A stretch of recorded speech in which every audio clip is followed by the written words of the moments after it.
Hey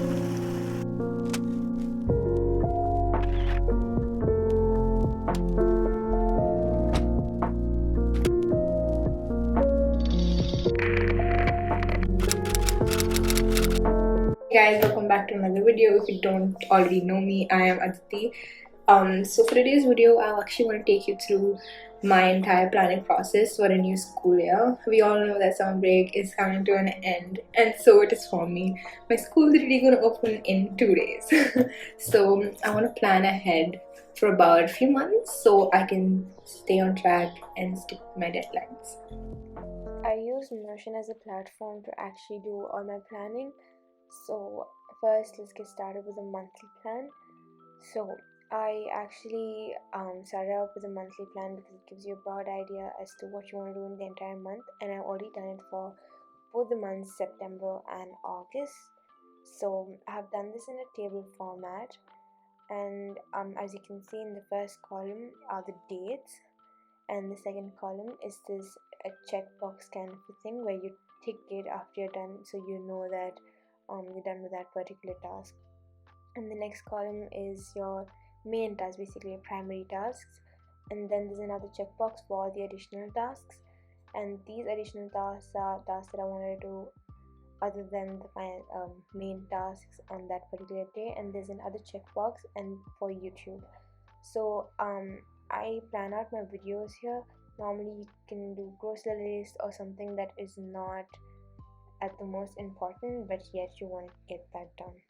So I did the same for September as well, the entire month, as you can see.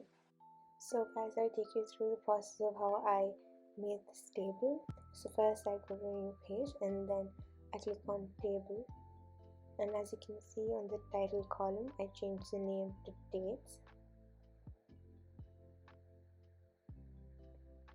And then the next column, I changed the column format to plain text, and then I name it as tasks or main tasks, or you can name it as primary tasks, whatever you want to call your important task, basically the top priority task. And then in the next column, I again changed the column format to checkbox, so I can name it as done, or I can name it as checkbox. And then I change the format to checkbox, so you get those checkbox where you can check things that you're done with, and I move it in front of the primary task. So this is how you move the columns if you wish to move it. And then I name the second box and I convert it to the checkbox format. And then for the next column, I just simply change the name to additional task or secondary task or whatever you want to call it as. And then I move on to the next column where I create another checkbox. So I name it done, and then I change the format to the checkbox format, and then I minimize it to its minimum size, and then I rename the next column as YouTube. But you can rename it to whatever you want to have there, and these are not really important tasks, but you want to get them done on that particular day. So there's another thing where you can actually change the table format to dates. You can you'll actually get an entire calendar itself, so you can click on the particular date. You can have you can adjust your time with it. You can set reminders. You can have end dates. You can include time in it, and also you can change the way the format of it looks. Like for example, month, day, and year, or you want a day, month, and year.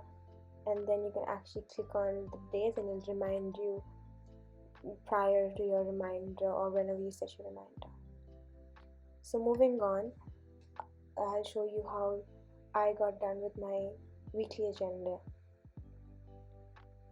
So for my weekly task, I actually waited till the first day of school, so I actually get a head start as to what my teachers want me to be done by this week, or what I have to do, so I can get a clear idea of what I can have in my weekly plan. As you can see, I made a plan for the entire week and the weekends. So moving on, I'll show you guys through my school calendar. So these are the deadlines given by my school, and I made a separate table for this. having dates on one side and events on one side. I still have to fill it up. I haven't yet done everything because the dates keep changing, some might get added, so it is an ongoing process. And now I'll show you guys through my daily to-do. So this is my daily to-do list right here, and then I'm going to show you guys my uni list. So this is this entire table that I've made for universities. So here I have put the serial number, and then I've put the university names, and beside that I have put the rankings of the university, and then next to it I have put IB scores. As you can see, since I'm an IB student, for some of you it might be your GPAs, if you're a CBSE board it might be your board results, so it depends on which board you are in. And the next column, as you can see, is course I'm opting for. So in different universities I'll probably opting for different courses, and then the next column talks about where I should be applying to them. So for example, for US universities it's all Common App, and then for UK universities it is UCAS, and it differs from Canada, Australia, and other Asian universities. And the next column is the IELTS or the STAT exam. So basically these are competitive examinations, and I have written down the scores, basically the cutoff scores for it. Also keeping in mind that SAT scores aren't being considered and they're made optional, so I'm still planning on writing my SAT, as I have mentioned it in my previous videos. So this is how my entire university spread looks like. I still have to update them, mention everything in more detail. So yeah, hopefully you guys like this video and motivated you to plan yours.